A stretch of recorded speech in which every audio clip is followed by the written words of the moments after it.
اعوذ باللہ من الشیطان الرجیم، بسم اللہ الرحمن الرحیم۔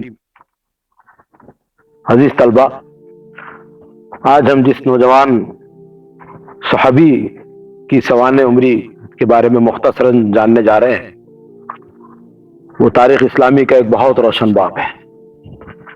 وہ آسمان ہدایت کا ایک روشن ستارہ ہے، اور ان کا نام جیسے کہ آپ جانتے ہی ہیں حضرت مصعب بن عمیر ہے۔ مصعب بن عمیر کی خدمات غیر معمولی ہے، اتنی زیادہ ہیں کہ شاید قیامت تک ملت اسلامی ان کے احسان مند رہے گی۔ حضرت مصعب بن عمیر رضی اللہ عنہ مکے میں ہی پیدا ہوئے اور نہایت ہی رئیس گھر میں پیدا ہوئے۔ بہت رئیس تھے، وہ مکے کے رئیس ترین لوگوں میں سے تھے۔ بہت اعلیٰ گھرانہ تھا۔ والد ان کے نہیں تھے، ماں کے ساتھ رہتے تھے، چچا تھے ساتھ میں۔ اور یہ لڑکا اتنے ناز و نعیم میں پلا تھا کہ ایک مرتبہ حضرت سعد بن ابی وقاص رضی اللہ عنہ نے مدینے میں یہ کہا تھا ان کی طرف ہاتھ بتا کر کہ یہ مصعب، یہ ہم جانتے ہیں کہ یہ مکے میں یہ وہ نوجوان تھا کہ بہت لاڑ میں، پیار میں، ناز و نعمتوں میں پلا ہوا تھا۔ ہم میں سے تو ہر کوئی کچھ نہ کچھ مصیبتیں یا کچھ نہ کچھ دکھ درد کا عادی تھا یا کچھ نہ کچھ جھیل کر آیا تھا، لیکن مصعب بن عمیر اس نے کچھ بھی تکلیف نہیں اٹھائی تھی۔ یہ بہت آرام دہ زندگی کی انہوں نے شروعات کی تھی، اسلام سے پہلے کی بات۔ یہ نوجوان لڑکے تھے، کوئی 15-16 سال کے رہے ہوں گے جب اللہ کے رسول صلی اللہ علیہ وسلم سے انہوں نے قرآن سنا اور یہ مسلمان ہو گئے۔ یہ جب کوئی ایک بار لباس پہن لیں تو دوبارہ اس کے پہننے کی نوبت نہیں آتی تھی۔ یہ جس راستے سے گزر جائیں وہاں لوگ خوشبو سے جان لیتے تھے کہ یہاں سے مصعب گزرا ہے۔ اتنی اعلیٰ خوشبو، اتنی دنیا بھر کی کہاں کہاں کی لائے ہوئے لباس، عطریات کا وہ استعمال کرتے تھے۔ بڑے ناز و نعیم میں پلے ہوئے لاڈلے لڑکے تھے، بہت اچھے بچے تھے۔ اور یہ جو لڑکا تھا 16-17 سال کا، جب اللہ کے رسول صلی اللہ علیہ وسلم سے قرآن سن کر یہ مسلمان ہو گیا تو اب ان کی زندگی یہاں سے تبدیل ہو گئی۔ چنانچہ حضرت مصعب بن عمیر رضی اللہ عنہ مسلمان ہو گئے، کرنا پڑا ان دار رقم، اللہ پر ایمان لائے، رسول اللہ صلی اللہ علیہ وسلم پر ایمان لائے، قرآن پڑھنے لگے۔ یار ابتدا میں تو انہوں نے اپنے گھر میں نہیں بولے کہ وہ مسلمان ہو گئے، تو کچھ سال انہوں نے اپنا ایمان چھپا کے رکھے۔ کچھ دنوں تک سلسلہ چلتا رہا، لیکن وہ روشنی ایمان کی وہ ایسی چھپتی نہیں، انسان کے اخلاق اور کردار سے اسلام ظاہر ہوتا۔ تو ان سے بھی ظاہر ہوا، وہ بتوں کی پوجا نہیں کر رہے تھے، وہ بدعت و اوہام اور شگونوں میں یقین نہیں رکھ رہے تھے، اور وہ ساری وہ جو گندگیاں جس میں وہ مشرکین ملوث تھے اس سے سب دور رہ رہے تھے۔ تو ان کی ماں وغیرہ اس گھر والے سمجھ گئے کہ یہ لڑکا تھوڑا بدل گیا، اب یہ اچھا مسلمان ہوا، بلکہ مسلمان ہو گیا۔ اچھا اور برا کیا ہے، مسلمان تو مسلمان رہتا اچھا ہی ہے۔ اب اچھے اور برے آج کل کے زمانے میں رہتے، یہ اچھا مسلمان، یہ برا مسلمان، یہ فلاں کیٹیگری کا، یہ فلاں کیٹیگری کا، سارے اپنے کیٹیگریز بنا لی، S C, S T, BJD، کچھ زیادہ تر جنرل اور اوپر کیٹیگری بنائی، تو ایسے گروہ میں بڑھ گئے، سب ہو گئے۔ وہ زمانے میں مسلمان میں تو بہترین اخلاق اور کردار کا مالک تھا۔ تو سیدنا مصعب بن عمیر کا اسلام واضح ہو گیا، اور ان کی ماں، ان کا چچا ان کا دشمن ہو گئے۔ چنانچہ ان کے چچا نے ان کو گھر سے نکال دیا۔ نکالتے وقت اس نے سب ان کی چیزیں چھین لی، یہاں تک کہ آنکھ پہ کے کپڑے بھی ان کے چھین لی۔ ماں کو ذرا رحم آیا، اتنا ہی رحم آیا کہ ماں نے روکی تو نہیں، لیکن ماں نے ایک تھیلا دے دی کہ بیٹے اس کو اپنے آنکھ پہ اوڑھ دے، جسم پہ لپیٹ لے اور چل دے۔ مصعب بن عمیر بنداس انہوں نے تھیلا لیے، اپنے جسم پہ لپیٹ لی، اور بٹن کی جگہ وہ کانٹے استعمال کرتے تھے، کانٹوں سے وہ بٹن کا استعمال کرتے تھے، اس طرح ایک تھیلا وغیرہ بوریا نکل گیا، اور رسول اللہ صلی اللہ علیہ وسلم کے پاس جا کے اب وہیں ان کا ڈیرا ہو گیا، وہیں آپ صلی اللہ علیہ وسلم کے پاس وہ رہنے لگے اور قرآن سیکھنے لگے۔ ایک 5-6 نبوی کی بات ہے کہ جب ان لوگوں کا جینا تنگ ہو گیا مکے میں، تو حضور نے ان کو اجازت دی ہے کہ اپنی جان اور ایمان دونوں بچانے کے لیے مکہ چھوڑ سکتے تھے. ہم کوئی بھی شہر کوئی بستی کب چھوڑ سکتے؟ جان اور ایمان بچانے. جب ہمارے ایمان کو خطرہ ہو، یہ ڈر ہو کہ اتنا دشمن کا اتنا زور ہو گیا ہے کہ آپ کو اپنے ایمان پر اسلام پر قائم نہیں رہنے دینا چاہتا. وہ چاہتا ہے کہ اس کی ملت میں اس کے دین میں واپس لوٹ جائے، یا پھر وہ ہم کو قتل کر دینا چاہتا ہے. اگر ہم نہیں مانیں گے تو قتل کر دے گا. جان اور ایمان دونوں خطرے میں ہیں، تو ہجرت کر لینا زیادہ بہتر انسان کے لیے. اور اس کے لیے بہت اللہ کی طرف سے بشارتیں بھی ہیں، خوشخبریں بھی. ایسے لوگوں کا پہلا ختم منزل کا حکم رکھتا. چنانچہ مصعب بن عمیر رضی اللہ عنہ بھی ہجرت کرنے والوں میں تھے. حضور نے اجازت دی. ایک کوئی 80-85 لوگ تھے جنہوں نے ہجرت کی مکے سے. کہاں پر ہجرت کی؟ نہیں، مدینہ ہجرت نے بھی 5-6 نبی میں. ہجرت تو 13 مدینہ کی جو ہجرت ہے وہ 13 نبوی میں ہوئی. تو پھر پہلی ہجرت کا ایک ہجرت پہلی بھی ہوئی اور یہ بہت دور ہوئی. یہ ہوئی حبشہ کی ہجرت. حبشہ کی ہجرت کے نام سے مشہور ہے کتابوں میں. حبشہ کے لیے ہجرت کیے یہ کوئی 80-85 مسلمان تھے.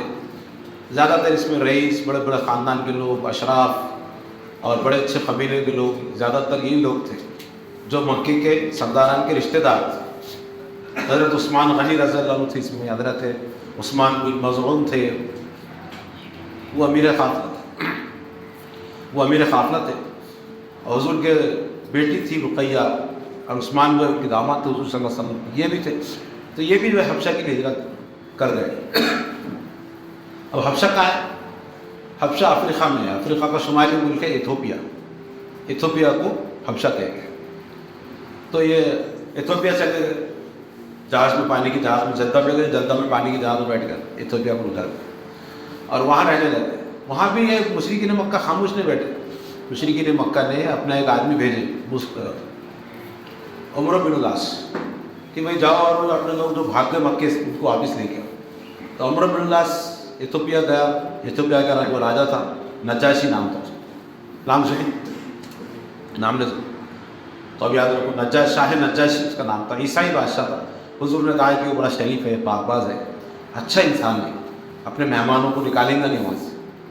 لیکن عمرو بن العاص جب وہاں گئے اس کے بادشاہ کے دربار میں اور بولے کہ ہمارے بہت سے لوگ بھاگ کے آ گئے تمہارے پاس، یہ مجرم ہے جن کو ہمارے حوالے کرو. تو نجاشی نے بولا اچھا ٹھیک ہے بھائی، پہلے ان کی بات تو سن لیتا ہوں میں، کیا بات ہے. تو نجاشی نے بلایا یہ لوگوں.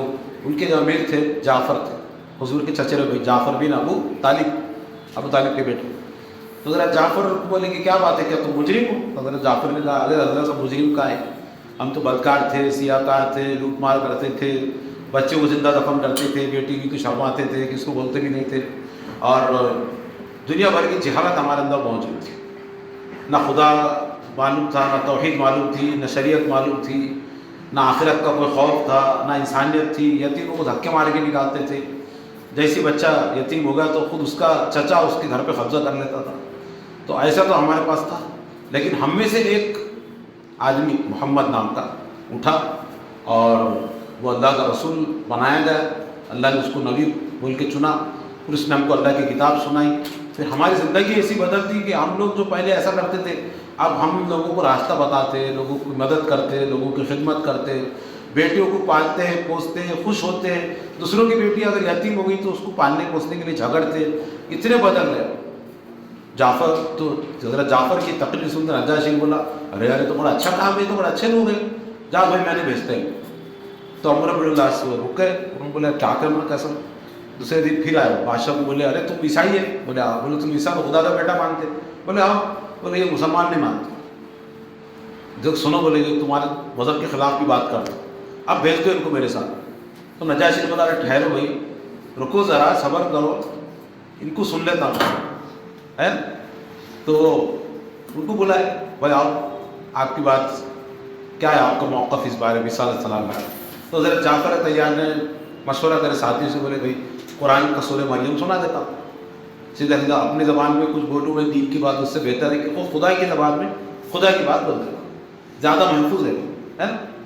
تو سورہ مریم سورہ نمبر 19 سنا دی. جب وہ سنا شاہ نجاشی نے تو تخت سے اترا، ایک کنکر اٹھایا اور بولا قسم خدا کی تم نے جو بات عیسیٰ کے بارے میں بولے وہ اتنا بھی کنکر کی اتنا بھی نہ اس سے زیادہ ہے نہ اس سے کم ہے، بالکل صحیح بات۔ اور اب تم اطمینان سے رہو، میں بھی کلمہ پڑھتا، میں ایمان لایا اس پر، اس کلام پر۔ یہ وہ کلام ہے جہاں سے انجیل بھی آیا، جہاں سے یہ قرآن بھی آیا، جہاں سے انجیل بھی آئی۔ اور وہ بادشاہ مسلمان ہو تو عمرو بن العاص اپنا منہ لے کے واپس آ گئے مکے میں۔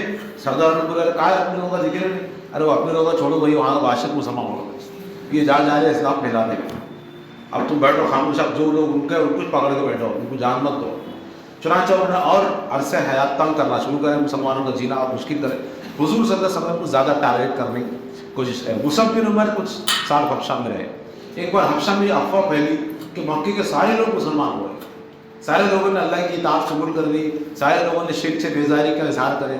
تو کچھ لوگ بہت خوش ہو کے واپس آئے، جدہ میں آئے۔ جب آئے تو یار جدہ قریب ہے مکے، تو ان کو معلوم ہوا کہ یار افواہ جھوٹی تھی، تو بہت سے لوگ واپس ایتھوپیا چلے گئے۔ کچھ لوگ یہاں پر رک گئے، سو مصعب بن عمیر بھی تھے، وہ آ گئے مکے۔ اب یہ وہ زمانہ تھا کہ مکے میں حالات بہت تنگ ہو گئے تھے، اور خود حضور صلی اللہ علیہ وسلم کا جینا وہاں دو ہو گیا۔ ایسے میں کیا ہوا کہ حضور صلی اللہ علیہ وسلم کو جو حج کے لیے لوگ آتے تھے مکے میں، تو ان میں بھی جا کے حضور دعوت دیتے تھے، قرآن سناتے، تو اس میں بھی کوئی مسلمان ہو جاتا۔ حالانکہ ابو جہل نے کچھ لوگوں کے پیچھے لگا دیتے کچھ لڑکے کہ بھائی کعبہ جا رہے دیکھو، اور جس سے بھی مل گئے اس کو بات کو بولنا کہ ان کے ساتھ رہنا نہیں، بگڑ دیں گے، بھیگ دیں گے، بگڑا ہو جائے گا، ان کے ساتھ دیں گے، ان کے ساتھ تو قرآن سنیں گے نا تم پہ جادو ہو جائے گا، اثر ہو جائے گا، پھر تم اپنے بڑے بڈھے بزرگ، اپنے علماء، اپنے سردار، ان کی بات نہیں مانیں گے، پھر تم قرآن ہی کریں گے، بھیڑوں کے جیسا مجنون ہو جائیں گے۔ تو ایسا سردار نے قریش کا ارادہ تھا۔ تو پھر بھی حضور صلی اللہ علیہ وسلم کی دعوت کچھ نہ کچھ پہنچتی لوگوں تک۔ تو یثرب ایک شہر ہے، وہاں سے کچھ لوگ آئے، حضور کی دعوت پہنچی، وہ 4-5 لوگ مسلمان ہو گئے۔ انہوں نے بولے آپ کی دعوت بہت صحیح ہے، حضور کے ننیال کے لوگ، یثرب حضور کے ننیال کا شہر ہے۔ انہوں نے بولے ہم کو کوئی قرآن کا عالم بھیج دو ہمارے ساتھ۔ تو حضور نے وہ لڑکا بھیجے، کیا نام تھا اس کا؟ اور کسی بات چل رہی، مصعب بن عمیر۔ یہ مصعب بن عمیر، حضور کی نگاہ اگر کسی پر پڑی قرآن سکھانے والا معلم، تو یہ مصعب بن عمیر۔ یا اس وقت کوئی اچھے خاصے نوجوان تھے، 20-21 سال کے رہے ہوں گے۔ تو جاؤ مصعب، اب یثرب میں جاؤ، وہاں لوگوں کو قرآن سنا۔ مصعب گئے، اور جو مسلمان ہوئے تھے ان کا کام تھا ان کو قرآن سنا کے ان کی تربیت کرتے، اور جو لوگ وہاں یثرب شہر میں جو مشرک تھے، دوسرے لوگ بہت سارے، ان کو قرآن سنا کے اسلام کی دعوت دیتے۔ چنانچہ مصعب بن عمیر اب یثرب چلے گئے، اور یثرب میں جا کے انہوں نے وہاں پر ایک گھر ملا ان کو، ایک مسلم صحابی تھا، اور وہاں پر وہ رہنے لگے، اور وہاں سے وہ قرآن کی دعوت عام کرنے لگے۔ چنانچہ قبیلے کے سرداروں سے ملتے، قبیلے کے سردار ایک سعد بن معاذ تھے، وہ آئے ڈنڈا لے کے، لاٹھی اور بڑا نیزہ پکڑ کے آئے، اور کیوں میاں کیا کر رہے ہیں ہماری بستی میں؟ آگے تم دوسری طرف سے کبھی بیٹھا رہے ہو، کیا سنا رہے تھا بتاؤ؟ انہوں نے بولا چچا ہماری بات تو سنو۔ اچھا سن لیتا ہوں، تو اس کے بعد تو چلے جاؤ، وہاں چلے جاؤ، بات سن۔ انہوں نے قرآن کا کوئی سورہ سنا دی، تو اب وہ چچا ہے، چچا نے بولے، اب چچا نے کیا بولے؟ کچھ نہیں بچا بولے، اب میں خود اس قرآن کا اس کلام کو بلا دوں، تو وہ بھی مسلمان ہو گئے۔ اسی طرح سعد بن عبادہ اور کئی سردار یثرب کے مسلمان ہو گئے۔ چنانچہ یثرب میں مسلمان تعداد بڑھی، تو اگلے سال یہ کوئی 11 ربیع میں کچھ 4-5 آئے تھے، مسلمان ہو گئے تھے، ساتھ میں وہ سب کو لے گئے تھے۔ اب مصعب کی دعوت سے اور کچھ لوگ مسلمان ہوئے، اور کوئی 73 لوگ مسلمان ہوئے، ان کے ساتھ خود مصعب بن عمیر پھر مکے میں آئے، حج کے لیے آئے، 75 لوگوں کو لے کے آئے۔ ظاہر اتنے لوگ اور مسلمان ہوئے بھی، مدینے میں کچھ پیچھے بھی رہ رہے ہوں گے، یہاں 75 لوگ آئے، حضور صلی اللہ علیہ وسلم سے ملے، حضور کے ہاتھ پہ بیعت کرے، اور حضور سے وعدہ کریں کہ آپ ہمارے شہر میں آتے یثرب میں، ہم آپ کی جان مال کی حفاظت کریں گے، اور آپ کے ساتھ آخری خون کے سفر تک آپ کے ساتھ رہیں گے اور لڑیں گے۔ حضور صلی اللہ علیہ وسلم کے ہاتھ پہ بیعت کرے۔ پھر مصعب جا کے اپنے، سب سے پہلے تو مصعب مکے میں جیسے اترے حضور سے ملے جائے، ماں کو معلوم ہوا، ماں نے بولی کیوں بیٹے شہر میں آیا اور وہاں سے نہیں ملتا؟ بیٹے نے بولا کہ ماں تم سے پہلے میں تو حضور سے ملوں گا، سب سے زیادہ محبوب تو میرے وہ ہے۔ تو حضور سے ملے، اس کے بعد ماں سے ملے، ماں سے بہت سی باتیں ہوئی۔ اب ماں کو تو معلوم تھا بیٹا دین سے پھرنے والا ہے، تو ماں نے بھی ایزی دے دی، بولے کہ اچھے سے ملے کرے۔ پھر مصعب میں خدا سے بول کر ہمیشہ کے وہاں سے نکل گئے، واپس وہ قافلہ پھر یثرب چلے گا، پھر انہوں نے دعوت کا کام کرے۔ پھر اگلے سال اور بہت سے لوگ مسلمان تھے، چنانچہ سینکڑوں لوگ یثرب میں مسلمان ہوئے مصعب بن عمیر کی وجہ سے، وہ نوجوان لڑکے۔ اب حضور صلی اللہ علیہ وسلم نے بھی ہجرت کرے، ہم کو معلوم ہے، اب 13 نبوی میں نبی بن کے 13 سال ہوئے حضور نے، تو آپ صلی اللہ علیہ وسلم نے ہجرت کرے کہاں پہ؟ یثرب میں گئے، اس کا نام پڑا مدینۃ النبی، مطلب نبی کا شہر۔ اب نام پڑا اس کا مدینہ، پہلے نام کیا تھا اس کا؟ یثرب نام تھا، اب اس کا نام پڑا تھا نبی کا شہر، نبی کا شہر، مدینۃ النبی مدینہ۔ تو مدینہ عام پڑا تھا حضور صلی اللہ علیہ وسلم کا، وہاں بھی مصعب بن عمیر رضی اللہ عنہ حضور کے ساتھ رہنے لگے، قرآن سیکھنے سکھانے لگے، اور کافی انہوں نے محنت کی، حضور بڑے کافی کو پسند کرتے تھے۔ سعد بن ابی وقاص رضی اللہ عنہ کہتے تھے صحابہ اللہ کے لوگوں سے، وہاں جو نئے صحابہ تھے وہ بولتے تم کو معلوم نہیں لڑکا کون ہے؟ بولے کون ہے؟ یہ ہمارے مکے کے سب سے رئیس لڑکا ہے، اور مکے میں سب سے زیادہ ناز و نعمت میں، لاڑ میں، پیار میں، عیش میں پلا ہوا لڑکا ہے، پورے شہر کا سب سے زیادہ رئیس لڑکا ہے۔ لیکن آج یہ حالت ہے کہ ٹاٹ کے کپڑے پہنتا ہے، ٹاٹوں کی گڈیاں لگاتا ہے بٹن، اور ایسی حالت میں رہتا ہے۔ تو سب سے زیادہ تغیر اس نے اٹھایا سعد بن وقاص نے کہا اس لڑکے کے بارے میں۔ 2 ہی سال ہوئے تھے مدینے میں کہ وہ قریش مکہ آتے لشکر لے کے 1000 کا، اور ایک جنگ دھوپ تھی، رسول اللہ صلی اللہ علیہ وسلم اپنے دفاع کے لیے نکلے وہاں سے، اب دفاع بھی تھا، اور مسلمانوں کے ہاتھوں سے اللہ تعالیٰ کی سنت ہے کہ جو رسول کے منکر تھے کفار کو عذاب بھی دینا تھا۔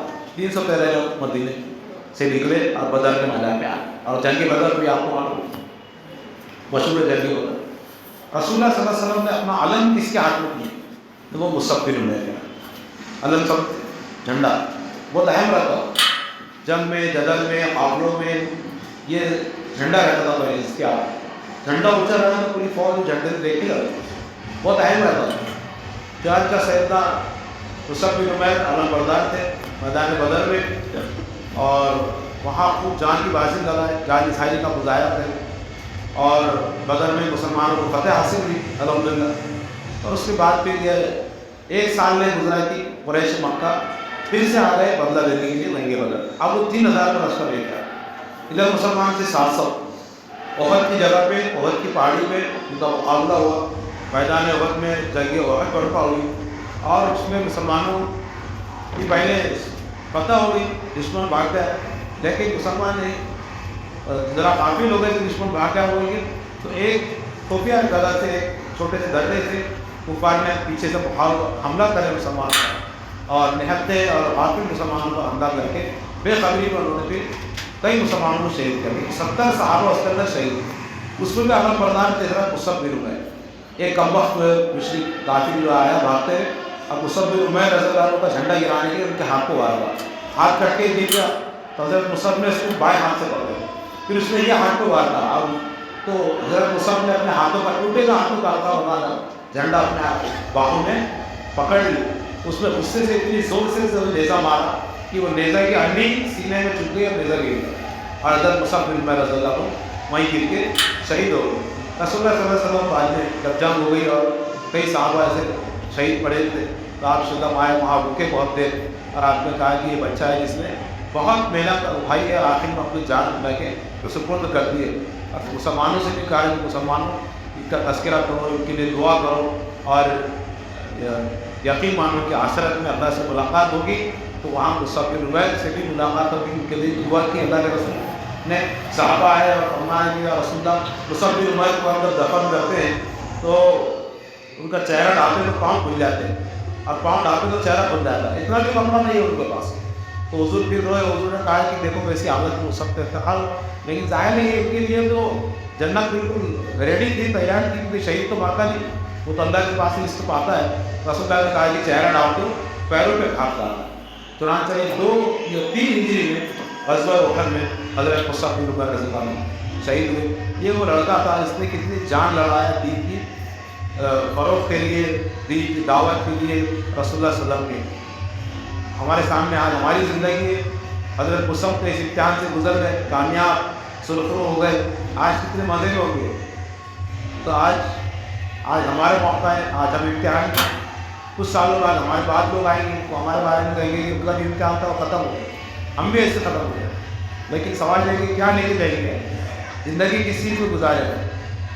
تو آئیے تو حوصلے سے، احساس کے ساتھ، اور یہ اپنے آپ کو تیار کریں کہ ہم بھی انشاءاللہ صحابہ کے طریقے پہ چلیں، دین کے لیے جان نثاری، جان بھروسی کا مظاہرہ ہے. اور سب سے اہم چیز ہے دین سیکھیں گے. دین سیکھنا تو ضروری ہے. پورا قرآن ترجمے سے پڑھیں گے انشاءاللہ, پڑھیں گے سب انشاءاللہ. پورا قرآن اچھے طرح سے پڑھیں گے, قرآن سمجھیں گے, ہر چیز پہ غور و فکر کریں گے, عقل کا بھی استعمال کریں گے. عقل کو استعمال کرو, سوچو سمجھو, سوال اٹھاؤ, جواب حاصل کرنے کی کوشش کرو. انشاءاللہ ایسے دین سیکھیں گے. جیسا کہ اسکول میں آپ میتھس یا سائنس سیکھتے ہیں ایسے ہی دین سیکھو آپ. یہ پہلی چیز. اللہ کو قرآن سمجھ کر کلاس پہ عمل کی توفیق بناؤ. سبحان اللہ.